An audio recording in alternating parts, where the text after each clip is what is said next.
ಇವತ್ತು ನಾವು ಡಿಸ್ಕಸ್ ಮಾಡ್ತಾ ಇರೋಂಥ ಟಾಪಿಕ್ ಬಂದ್ಬಿಟ್ಟು ಆಸಿಡಿಟಿ. ಇದಾದ್ಮೇಲೆ ಕೆಲವರು ಏನು ಮಾಡ್ತಾರೆ, ವೆಯ್ಟ್ ಲಾಸ್ ಮಾಡ್ಕೊಳ್ಳೋರು ಇಲ್ಲ ಜಿಮ್ಗೆ ಹೋಗೋರೆಲ್ಲ ನಾಷ್ಟದಲ್ಲಿ ತುಂಬ ಮೊಟ್ಟೆ ತೊಗೊಳ್ಳೋದಾಗಿರ್ಬೋದು, ಕೆಲವರು ಚಿಕನ್ ತೊಗೊತಾರೆ ಆದಷ್ಟು ಎದ್ದ ತಕ್ಷಣ. ಸೊ ಪ್ರೋಟೀನ್ ಜಾಸ್ತಿ ತೊಗೊಂಡಾಗಲೂ ಸಹ ಆಸಿಡಿಟಿ ಲೆವೆಲ್ಸ್ ಜಾಸ್ತಿ ಆಗುತ್ತೆ. ಇಂಥವ್ರು ಏನು ಮಾಡ್ಬೋದು, ಒಂದು 15-20 ನಿಮಿಷ ಊಟಕ್ಕೆ ಕುತ್ಕೊಳ್ಳೋಕೆ ಮುಂಚೆ ಒಂದು ಚಮಚ ಆ್ಯಪಲ್ ಸೈಡರ್ ವೆನಿಗರ್ನ ನೀವು ನೀರಲ್ಲಿ ಮಿಕ್ಸ್ ಮಾಡಿ, ಅಂದರೆ ರೂಮ್ ಟೆಂಪ್ರೇಚರ್ ನೀರಾಗಿರ್ಬೋದು, ತಣ್ಣೀರಾಗಿರ್ಬೋದು, ಏನಾದರೂ ತೊಂದರೆ ಇಲ್ಲ, ಒಂದು ಗ್ಲಾಸ್ ತೊಗೊಳ್ಳೋದ್ರಿಂದ ಆ ಪ್ರೋಟೀನಿಂದ ಬರೋವಂಥ ಒಂದು side effect, acidity side effect ಕಡಿಮೆ ಆಗ್ತಾ ಹೋಗುತ್ತೆ. ಇದಾದಮೇಲೆ ನೀವು 11 ಗಂಟೆ ಟೈಮಲ್ಲಿ ಏನಾದರೂ ಬೇಕಂದರೆ ಒಂದು ಹಣ್ಣು ಆ ಥರ ಏನೋ ತೊಗೊಳ್ಬೋದು, ಇಲ್ಲಾಂದರೆ ಒಂದು ತರಕಾರಿ ಜ್ಯೂಸ್ ತೊಗೊಳ್ಬೋದು, ಇಲ್ಲ ನೀವೇನಾದರೂ ಬೇಕಂದರೆ ಡ್ರೈ ಫ್ರೂಟ್ಸ್ ಸಹ ತೊಗೊಳ್ಬೋದು. ಮತ್ತು ಬರೋದು ಊಟ, ಮಧ್ಯಾಹ್ನ ಊಟದ ಟೈಮಲ್ಲೂ ಸಹ ಆದಷ್ಟು ಪ್ರೋಟೀನ್ ನೀವು ಡಯಟಲ್ಲಿ ತೊಗೊತಾ ಇದ್ದೀರಾ ಅಂದರೆ ನಿಮಗೆ ಗೊತ್ತಿದೆ ಇದು ಸ್ವಲ್ಪ ಆಸಿಡಿಟಿ ಕ್ರಿಯೇಟ್ ಉಂಟು ಮಾಡುತ್ತೆ ಅಂದಾಗ ಆ್ಯಪಲ್ ಸೈಡರ್ ವೆನಿಗರ್ನ ಒಂದು 15-20 ನಿಮಿಷ ಮುಂಚೆ ಒಂದು ಚಮಚ ನೀರಲ್ಲಿ ಹಾಕ್ಕೊಂಡು ತೊಗೊಳ್ಬೋದು. ಅಗೇನ್ ಎಲ್ರಿಗೂ ಆ್ಯಪಲ್ ಸೈಡರ್ ವೆನಿಗರ್ ವರ್ಕ್ ಆಗೋದಿಲ್ಲ. ಕೆಲವ್ರಿಗೆ ಆಸಿಡಿಟಿ ವರ್ಸ್ ಮಾಡುತ್ತೆ, ಕೆಲವ್ರಿಗೆ ಕಡಿಮೆ ಮಾಡುತ್ತೆ. You are the best doctor for your body. ಅಂದರೆ ನೀವು ಬಾಡಿನ ಕ್ಲೀನಾಗಿ ಜಡ್ಜ್ ಮಾಡ್ಬೋದು. ಯಾವುದಾದ್ರೂ ಒಂದು ಫುಡ್ ತೊಗೊಂಡಾಗ ಒಂದು 20-15 ನಿಮಿಷ ವೇಟ್ ಮಾಡಿ ನೋಡಿ, ಮತ್ತು 2-3 ದಿವಸ ಮಾಡಲೇಬೇಕಾಗತ್ತೆ ಆ ಸೈಡ್ ಎಫೆಕ್ಟ್ ಕಂಟಿನ್ಯೂ ಆಗ್ತಾ ಇದೆಯಾ ಇಲ್ವಾ ಅಂತ ನೋಡೋದಕ್ಕೆ. ಅದೇನಾದರೂ ಆಸಿಡಿಟಿ ವರ್ಸ್ಟ್ ಮಾಡ್ತಾ ಇದೆ, ನಿಮಗೆ ಗ್ಯಾಸ್ಟ್ರೈಟಿಸ್ ಜಾಸ್ತಿ ಆಗ್ತಾ ಇದೆ, ಎದೆ ಉರಿ ಜಾಸ್ತಿ ಆಗ್ತಾ ಇದೆ ಅಂದರೆ ಅವಾಯ್ಡ್ ಮಾಡಿ. ಸೊ ಊಟದಲ್ಲಿ ಮತ್ತೆ ತೊಗೊಂಡಾಗ ನೀವು ಲಂಚ್ ಇಲ್ಲ ಡಿನ್ನರಲ್ಲೂ ಸಹ ಒಂದು ಪೋರ್ಷನ್ ಅಷ್ಟು ಮೊಸರನ್ನ ಇನ್ಕಾರ್ಪೊರೇಟ್ ಮಾಡ್ಕೊಳ್ಬೋದು. ಇದು ಮಜ್ಜಿಗೆ ರೀತಿ ಇಲ್ಲ ಮೊಸರು ಏನಾದರೂ ಆಗಿರ್ಬೋದು. ಒಂದು ಗ್ಲಾಸ್ ಅಷ್ಟು ಮಜ್ಜಿಗೆ ಇಲ್ಲ ಒಂದು 4-5 ಸ್ಪೂನ್ ಅಷ್ಟು ಮೊಸರನ್ನ ತಟ್ಟೆಲಿ ಹಾಕ್ಕೊಂಡಾಗ ನಿಮ್ಮ ಪ್ರೋಬಯೋಟಿಕ್ ಕಂಟೆಂಟ್ ಹೆಚ್ಚಾಗುತ್ತೆ. ಪ್ರೋಬಯೋಟಿಕ್ ಬಂದು ಅಸಿಡಿಟಿಗೆ ಮೇನ್ ಮೆಡಿಸಿನ್, ಅಂದರೆ ಫುಡ್ಡಿಂದ ಬರುವಂಥ ಮೇನ್ ಮೆಡಿಸಿನ್ ಆಗಿರುತ್ತೆ. ಸೊ ಮೈಯಲ್ಲಿ ನಿಮಗೆ ಇರುವಂಥ ಗಟ್ ಬ್ಯಾಕ್ಟೀರಿಯಾ ಈ ಪ್ರೋಬಯೋಟಿಕ್ ಮೇಲೆ ಡಿಪೆಂಡ್ ಆಗುತ್ತೆ. ನೀವು ಎಷ್ಟು ಮೊಸರು ತೊಗೊತಿರೋ ನಿಮ್ಮ ಗಟ್ ಬ್ಯಾಕ್ಟೀರಿಯಾ ಅಷ್ಟು ಚೆನ್ನಾಗಿ ಅದು ಗ್ರೋತ್ ಆ್ಯಂಡ್ ಡೆವಲಪ್ಮೆಂಟ್ ಆಗುತ್ತೆ. ಮತ್ತು ಈ ಅಸಿಡಿಟಿ ಆಗಿರ್ಬೋದು, ಅಜೀರ್ಣ ಆಗಿರ್ಬೋದು, ಮಲಬದ್ಧತೆ ಆಗಿರ್ಬೋದು, ಇದೆಲ್ಲನೂ ಕಂಟ್ರೋಲಿಗೆ ಬರುತ್ತೆ. ಸೊ 4-5 ಸ್ಪೂನು ಮೊಸರು. ಇದಾದಮೇಲೆ ನಿಮಗೆ ಆಸಿಡಿಟಿ ತುಂಬ ಇದ್ದರೆ, ಇನ್ನೂ ಸ್ವಲ್ಪ ಹೊಟ್ಟೆಯಲ್ಲಿ ಏನಾದರೂ ಉರಿ ಬರ್ತಾ ಇದೆ ಅಂದರೆ ಒಂದು ಅರ್ಧ ಚಮಚ ಅಷ್ಟು ಸೋಂಪು ಕಾಳನ್ನ ತೊಗೊಂಡು ಚೆನ್ನಾಗಿ ಅದನ್ನು ಅಗಿಬೋದು.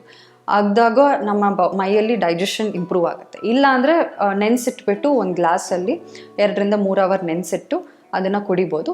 ಅದು ಇಲ್ಲ ಅಂದರೆ ನೀವು ಸ್ವಲ್ಪ ನೀರಿಗೆ ಹಾಕಿ ಚೆನ್ನಾಗಿ ಅದನ್ನು ಕುದಿಸಿ ಫಿಲ್ಟರ್ ಮಾಡಿ ಒಂದು 100-150 ml ಜೀರಿಗೆ ಇಲ್ಲ ಸೋಂಪು ಕಾಳು ನೀರು ಕುಡಿದ್ರೆ ಅದು ಸಹ ನಿಮ್ಮ ಮೈಗೆ ಹೆಲ್ಪ್ ಮಾಡುತ್ತೆ.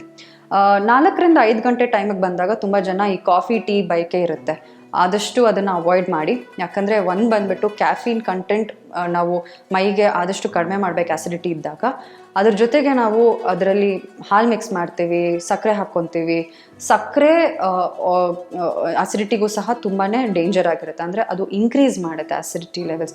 ಎಲ್ಲರೂ ಅಂದ್ಕೊತಾರೆ ಹುಳಿ ತಿಂದರೆ ಮಾತ್ರ ನನಗೆ ಆಸಿಡಿಟಿ ಜಾಸ್ತಿ ಆಗುತ್ತೆ, ಖಾರದ ಐಟಮ್ ತಿಂದರೆ ಮಾತ್ರ ಜಾಸ್ತಿ ಆಗುತ್ತೆ ಅಂತ.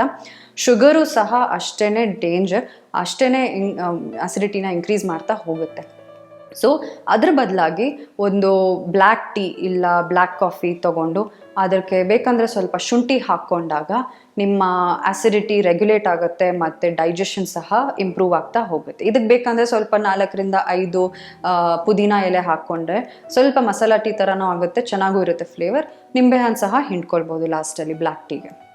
ಇದೆಲ್ಲ ಆಯಿತು. ಮತ್ತು 5 ಗಂಟೆ ಟೈಮಲ್ಲಿ ಇನ್ನೂ ಹಸುವಾಗ್ತಾ ಇದೆ ಅಂದರೆ ಹಣ್ಣು ತೊಗೊಳ್ಳೋದ್ರಿಂದ ನಿಮ್ಮ ಹಂಗರ್ ಕ್ರೇವಿಂಗ್, ಅಂದರೆ ಏನಾದರೂ ಬಯಕೆ ಇದ್ದರೆ ಅದು ಸ್ವಲ್ಪ ಕಡಿಮೆ ಆಗುತ್ತೆ. ಸೊ ನಿಮ್ಮ ಡೈಜೆಷನ್ ಸಹ ಕಂಟ್ರೋಲಿಗೆ ಬರುತ್ತೆ. ಇದೆಲ್ಲ ಆದಮೇಲೆ ಸಂಜೆ ಹೊತ್ತು ಅಂದರೆ ರಾತ್ರಿ 7-7:30 ಒಳಗಡೆ ಆದಷ್ಟು ನೀವು ಊಟನ ಕಂಪ್ಲೀಟ್ ಮಾಡಬೇಕು. ಜಾಸ್ತಿ ಗ್ಯಾಪ್ ಕೊಟ್ಟು 10 ಗಂಟೆ ಊಟ ಮಾಡೋದಾಗಿರ್ಬೋದು, 9 ಗಂಟೆ ಊಟ ಮಾಡೋದಾಗಿರ್ಬೋದು, ಇಂಥ ಟೈಮಲ್ಲಿ ಊಟ ಮಾಡಿದಾಗ ಏನಾಗುತ್ತೆ, ಫಸ್ಟ್ ಆಫ್ ಆಲ್ ನಿಮ್ಮ ಬಾಡಿಯಲ್ಲಿರೋ ಡೈಜೆಷನ್ ಕೆಪಾಸಿಟಿ ಕಡಿಮೆ ಆಗಿರುತ್ತೆ.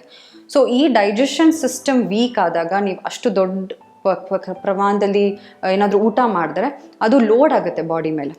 ಲೋಡ್ ಆದಾಗ ಆಸಿಡಿಟಿ ಲೆವೆಲ್ಸ್ ಇನ್ನೂ ಹೆಚ್ಚಾಗ್ತಾ ಹೋಗುತ್ತೆ. ಸೊ ಅರ್ಲಿ ಡಿನ್ನರ್ ಅಂತ ಕರಿತೀವಿ, ಅಂದರೆ ಬೇಗನೆ ಊಟ ಮಾಡಿ ಒಂದು 2-3 ಗಂಟೆ ಅಷ್ಟು ಗ್ಯಾಪ್ ಕೊಡಬೇಕು ನಿಮ್ಮ ಬೆಡ್ ಟೈಮ್ಗೂ ನಿಮ್ಮ ಲಾಸ್ಟ್ ಮೀಲ್ಗೂ.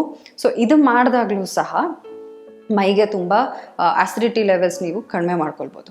ಮಲ್ಕೊಳ್ಳೋಕೆ ಮುಂಚೆ ಏನಾದರೂ ಬೇಕು ಅಂದಾಗ, ಇಲ್ಲ ಆಸಿಡಿಟಿ ಹಾಗೆ ಬರ್ತಾ ಇದೆ ವಾಪಸ್ ಅಂದಾಗ ಸ್ವಲ್ಪ ಶುಂಠಿ ನೀರು ತೊಗೊಂಡ್ರೂ ಸಹ ಇದು ಹೆಲ್ಪ್ ಮಾಡುತ್ತೆ. ಸೊ ನೀವು ಇದನ್ನು ಎಷ್ಟು ದಿನ ಮಾಡಬೇಕು, ಲೈಫೆಲ್ಲ ಮಾಡಬೇಕಾ ಅಂತ ಏನೂ ಇಲ್ಲ.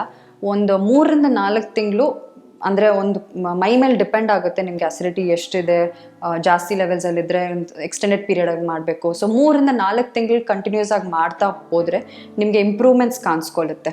ಸೊ ಆ 3-4 ತಿಂಗಳ ಟೈಮಲ್ಲಿ ಈ ತೊಗರಿಬೇಳೆ ಆಗಿರ್ಬೋದು, ಉದ್ದಿನ ಬೇಳೆ ಆಗಿರ್ಬೋದು, ಈ ಕಾಳುಗಳಾಗಿರ್ಬೋದು ಆದಷ್ಟು ನೀವು ತಗೊಳ್ಬೇಕು. ಬಟ್ ಆದಷ್ಟು ಮಾಡ್ರೇಷನಲ್ಲಿ ತಗೊಳ್ಳಿ, ಜಾಸ್ತಿ ಏನೋ ತೊಗೊಳಕ್ಕೆ ಹೋಗಬೇಡಿ. ಯಾಕಂದರೆ ಇದೆಲ್ಲ ಸಾಲ್ಯುಬಲ್ ಫೈಬರ್ ಜಾಸ್ತಿ ಇರೋದ್ರಿಂದ ಆ್ಯಸಿಡಿಟಿಗೂ ಸಹ ಸ್ವಲ್ಪ ಇನ್ಕ್ರೀಸ್ ಮಾಡ್ತಾ ಹೋಗುತ್ತೆ. ಅದರಿಂದಾಗಿ 3-4 ತಿಂಗಳು ಮಾಡಿದಾಗ ನಿಮ್ಮ ಬಾಡಿಗೆ ಸ್ವಲ್ಪ ರಿಲೀಫ್ ಆಗುತ್ತೆ. ಮತ್ತೆ ನಾರ್ಮಲ್ ಸ್ಟೇಟಿಗೆ ಬಂದಾಗ ರೆಗ್ಯುಲರ್ ಆಗಿ ನೀವು ಏನೇನು ಊಟ ಮಾಡ್ತಾ ಇದ್ದೀರಾ ಅದನ್ನು ವಾಪಸ್ ನೀವು ಡಯಟ್ಗೆ ಹಾಕ್ಕೊಳ್ಬೋದು. ರೆಗ್ಯುಲರ್ ಆಗಿ ನೀವು ಮತ್ತೆ ಸ್ಟಾರ್ಟ್ ಮಾಡ್ಬೋದು ಊಟ ಮಾಡೋದಕ್ಕೆಲ್ಲ.